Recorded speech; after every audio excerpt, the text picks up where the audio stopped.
അങ്ങനെ ആദ്യ ദിവസത്തെ ഡ്യൂട്ടി കഴിഞ്ഞതിന് ശേഷം ഞങ്ങളോട് പറഞ്ഞു പാൻട്രിയിൽ കുറച്ചൊരു വെയിറ്റ് ചെയ്യണം, ബസ് വരും, ബസ് വന്നു കഴിഞ്ഞാൽ നിങ്ങൾക്ക് അതിൽ അക്കോമഡേഷനിക്ക് പോവാന്ന് പറഞ്ഞു. ഞങ്ങൾ കുറച്ചേരം വെയിറ്റ് ചെയ്തു. ആ വെയിറ്റ് ചെയ്ത സമയത്തും തിരിച്ച് ബസ്സിൽ പോയ സമയത്തും കുറച്ച് മലയാളീസിനൊക്കെ ഒന്ന് പരിചയപ്പെട്ടു. റൂമിലെത്തിയതിനു ശേഷം നാട്ടിലേക്കൊന്ന് വിളിക്കണല്ലോ, വീട്ടുകാരായിട്ട് സംസാരിക്കണല്ലോ. ഞങ്ങൾ സിം എടുത്തിട്ടില്ല, ഇക്കാമ കിട്ടാത്തതുകൊണ്ട് സിം എടുത്തിട്ടില്ല. അതിന്റെ റൂമിൽ വൈഫൈ ഉണ്ടാവുമല്ലോ, ആ വൈഫൈയിൽ നാട്ടിലേക്ക് വിളിക്കാന്നുള്ള ഉദ്ദേശത്തിലാണ് ഞങ്ങൾക്ക് റൂമിൽ പോകുന്നത് തന്നെ. റൂമിലെത്തിയതിനു ശേഷം ഒരു തൃശ്ശൂരുള്ള ഒരു ഏട്ടന്, അയാളുടെ മുഖവും ഒക്കെ ഇപ്പോഴും ഞങ്ങളുടെ മനസ്സിലുണ്ട്. അയാളോട് പാസ്വേഡ് ചോദിച്ചപ്പോ അയാൾ പറഞ്ഞു തന്നില്ല. സത്യത്തിൽ ഭയങ്കര വിഷമമായി. കാരണം നമ്മൾ നാടും വീട് വിട്ട് പോവാണ്. എന്നെ സംബന്ധിച്ചിടത്തോളം എന്റെ ഉമ്മാന്റെ സൗണ്ട് കേൾക്കാന്നുള്ളതൊക്കെ ഭയങ്കര ആഗ്രഹമാണ്. ഏതൊരാൾക്കും അങ്ങനെയാണ്. പക്ഷെ അയാൾ പാസ്വേഡ് പറഞ്ഞു തന്നില്ല.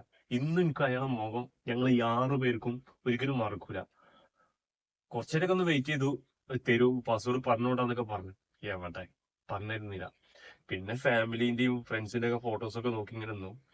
പിന്നെ ഭക്ഷണം ഉണ്ടായി. ഞങ്ങൾ ലുലുന്ന് കിട്ടിയ 3 ദിവസം ഞങ്ങൾക്ക് ഫ്രീ ഫുഡ് ഉണ്ടാവും. അങ്ങനെ ഭക്ഷണം കഴിച്ചതിന് ശേഷം ഞാൻ നേരെ കുളിക്കാൻ പോയി. ബാക്കി നാളെ.